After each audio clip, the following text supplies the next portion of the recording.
Hello, welcome back. I'm Statman Dave, and today I'm going to be explaining how Declan Rice will fit into Mikel Arteta's Arsenal, taking a look at how his arrival will affect the starting 11 formation and tactics. Remember to subscribe if you're new, smash the like button, but anyway, let's get this party started.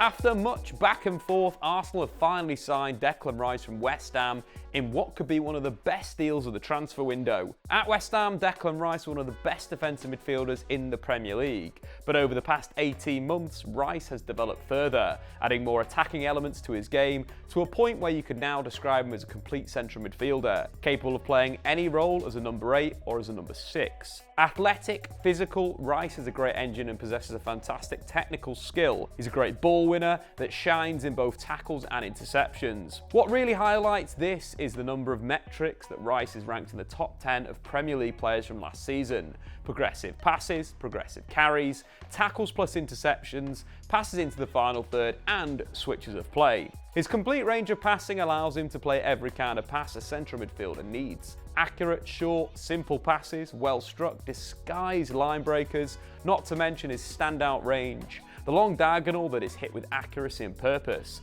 To go with this passing range, Rice is also extremely composed on the ball, which makes him very press resistant.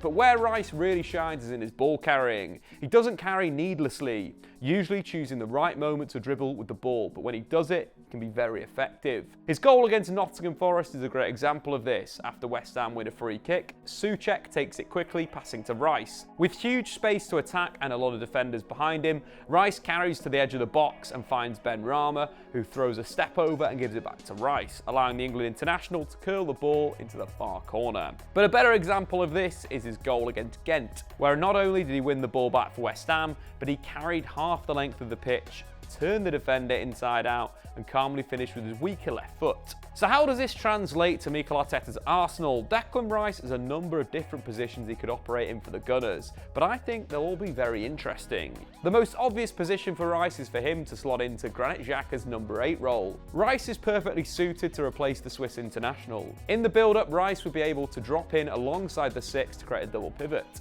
allowing the fullbacks to push on.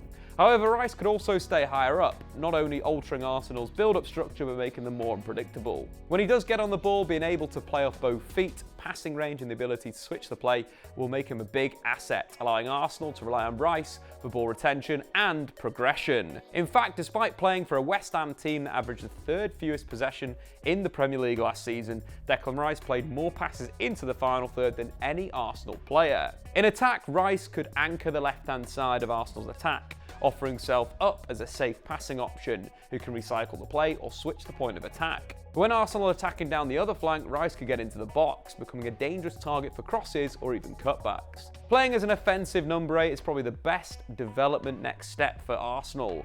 Rice would add real solidity in their midfield, allowing Arteta to switch to a very solid double pivot if needed. What's more, his progressive style of play in deep areas, but lack of real creativity in the final third, blends well with Martin Odegaard, who rarely gets involved in the build-up but often pulls the attacking strings for the Gunners. This would provide a natural tendency to switch the play, building down the left-hand side, but creating down the right. However, Rice is extremely versatile, and whilst I expect he'll be signed as a Xhaka replacement, the England international could play as a number 6. Whilst he's mainly played in a 2-man midfield at club level, for England Rice often anchors the shape as a single pivot, so he's pedigree for this role. This would be a much more offensive setup for Arsenal, but it would reflect in the rest of the 11. With the room for 2 free 8s in Martin Odegaard on one side and potentially Kai Havertz on the other, Rice would need help from fullbacks inverting to create a solid base. Fortunately, this makes perfect sense in Arsenal's squad, with neither of Arteta's best fullbacks, Alexander Zinchenko and Ben White, attack-minded wingbacks like Trippier, Hakimi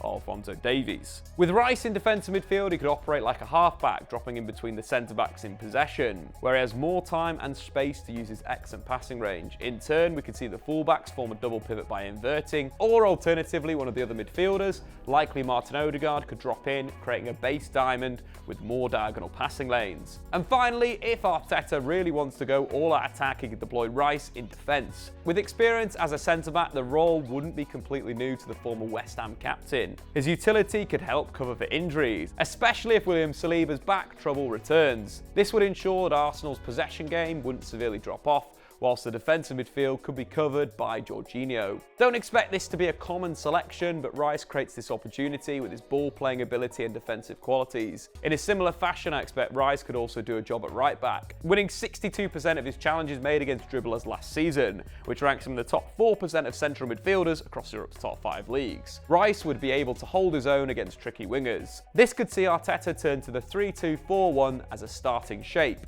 with Rice starting in the pivot alongside Jorginho, but filling in at right back without the ball. This selection would also allow for an extra attacker, whilst the midfield box of Rice, Jorginho, Odegaard and Havertz or Emile Smith-Rowe would dominate most matches. All in all, the signing of Declan Rice is a fantastic bit of business from Arsenal, picking up one of the best midfielders in the world at just 24 and sorting out multiple key positions in one move. But anyway guys, what do you think? Will Declan Rice be a success at Arsenal? Where do you think he'll play? Let me know in the comments below. I've been Statman Dave. Subscribe if you're new. We'll see you later.